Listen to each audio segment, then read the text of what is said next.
Welcome to the tutorial on numerical on properties of negative feedback.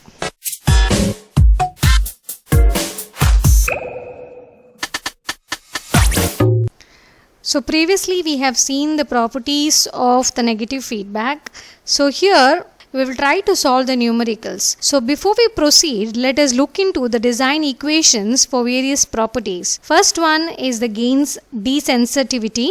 And here we compute value of DAF by AF to be equal to 1 by 1 plus A beta dA by A. DAF by AF basically corresponds to the percentage of change in AF due to variations in some circuit parameters, and dA by A corresponds to the percentage change in A by a factor which is given by the amount of feedback, that is 1 plus A beta, and this 1 plus A beta is also called as desensitivity factor.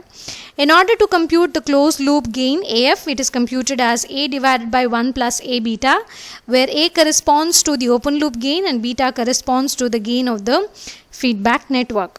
Compute the numericals based on the property of bandwidth extension. We basically have three things that we need to remember.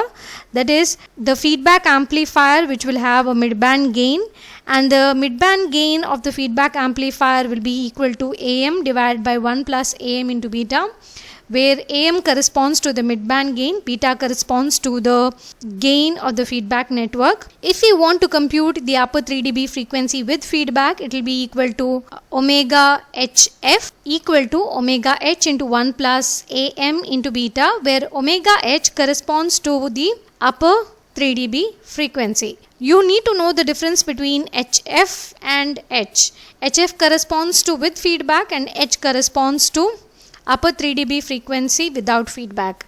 So this is in terms of omega, but if you are to compute in terms of frequency, this will be equal to FHF, which is equal to FH into 1 plus AM into beta. In a similar manner, if you want to compute the lower 3 dB frequency, it is computed wherein WL corresponds to the lower 3 dB frequency, whereas WLF corresponds to the lower 3 dB frequency with feedback. And like the way we had for the upper 3 dB frequency, here also we can find out the exact frequency value instead of computing in terms of omega, because omega is nothing but equal to 2 pi f. Moving on to the third property that we had, that is interference reduction. In the interference reduction, we mainly compute the signal to interference ratio, and that is computed as Vs by Vn, and the output voltage is computed in terms of Vs plus Vn as V out to be equal to Vs into A1 A2 divided by 1 plus A1 A2 into beta plus Vn into A1 divided by 1 plus A1 into A2 into beta. This equation is basically based upon the gain of the individual op amps, which is denoted as A1 and A2. And because we have added a pre-amplifier here, the new value of signal to noise ratio will be equal to Vs by Vn into A2. So with these three properties and the equations given for the design, let us move into the numericals. The first numerical says that an amplifier with a nominal gain of 1000 exhibits a gain change of 10% as the operating temperature changes from 25 degrees Celsius to 75 degrees Celsius, and it is required to constrain the change to 0.1% by applying negative feedback. So it is asked that what is the largest closed loop gain possible, and if three of these feedback amplifiers are placed in cascade, what will be the overall gain and the gain stability achieved. So in the question, what is mentioned is that DAF by AF, that is equal to 0.1%, that is obtained by applying feedback. So that is why this is DAF by AF is 0.1%, whereas it is mentioned that DA by A is equal to 10%.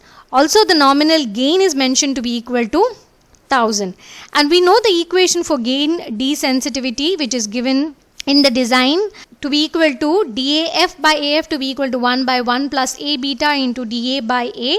So that gives me a value of 0.01 to be equal to 1 divided by 1 plus A beta. You don't need to arrange this and find out what is 1 plus A beta, because the question asked is to find out the closed loop gain, and the closed loop gain is found as AF to be equal to A divided by 1 plus A beta.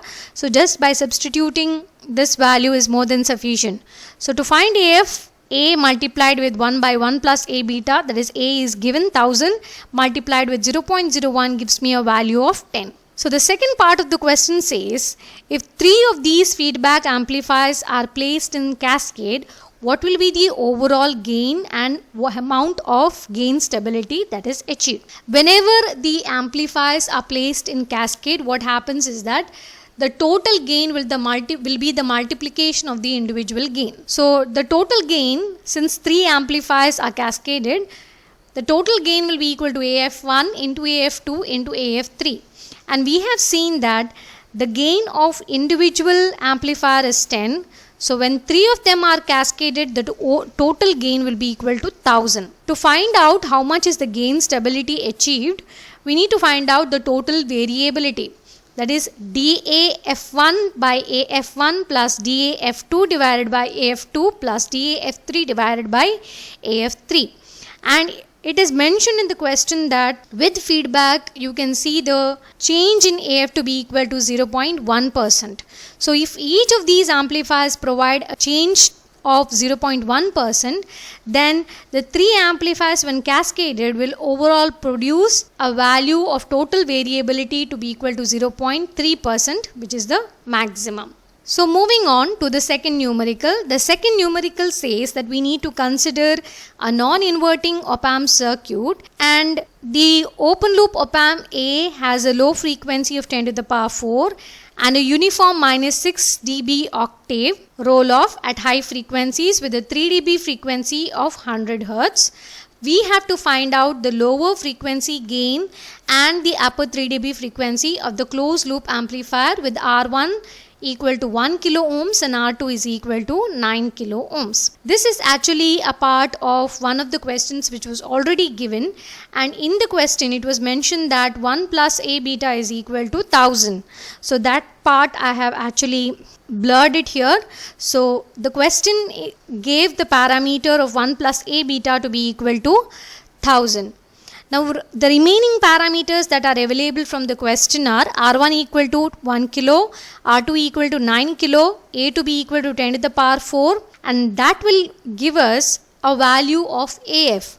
And AF for a non-inverting amplifier is computed as 1 plus R2 by R1.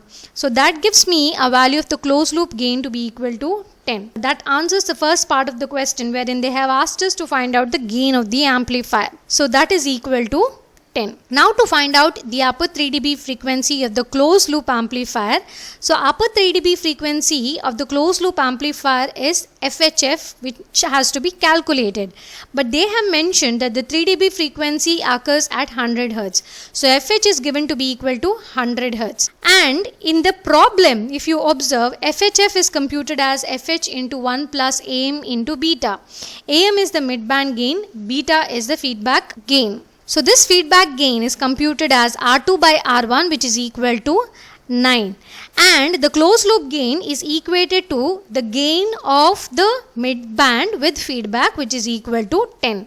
So from here I can compute what is the midband gain. So I will substitute 10 here and I will substitute the value of beta to be equal to 9 and rearrange this in order to compute AM. So on rearranging, I get the value of AM to be equal to 0.11235, and this value I am going to substitute here. So substituting FH is equal to 100 Hz, AM is equal to 0.11235 and beta to be equal to 9, I obtain the value of upper 3 dB frequency with feedback to be equal to 100.8 kilohertz. Coming to the third numerical. The third numerical says that you need to consider a power output stage with the voltage gain A1 is equal to 1, input signal Vs to be equal to 1 volt and a hum Vn of 1 volt. Assume that this power stage is preceded by a small signal stage with a gain A2 equal to 100 and that feedback with beta equal to 1 is applied. So if Vs and Vn remain unchanged, we need to find out what is the signal to interference voltages at the output, hence the improvement in SI. Usually when they ask the improvement in SI or the value of SI, it will be computed in terms of decibels. Now, first in the numerical, I am going to dot down whatever parameters that are given. So, Vs is equal to 1 volt, Vn is equal to 1 volt, beta is 1, A1 is 1, A2 is 100. So, to compute the output voltage Vout, we use this equation which we have seen in the design, much more clear here. So, Vout equation is given. So, I am going to compute this part as VSF and this part as VNF, so that separately I know what are the values and it becomes easier for me to solve. So, VSF and VNF is computed because the values of Vs and Vn remain the same to be equal to 1 volt. So, I get VSF to be equal to 1 volt, this because 0.99 equates to 1 volt and 0.0099 equates to 0.01 volt. To compute the new value of S by I, because it is mentioned that if Vs and Vn remain unchanged, because if you compute S by I directly, you are having 1 by 1 which is equal to 1. The signal to interference ratio is equal to 1. But they have mentioned if Vs and Vn remain unchanged. So, the new value will be S by I is equal to Vs by Vn into A2, where A2 is 100 and the improvement of S by I will be computed as 20 log of S by I, which gives me a value of 40 dB.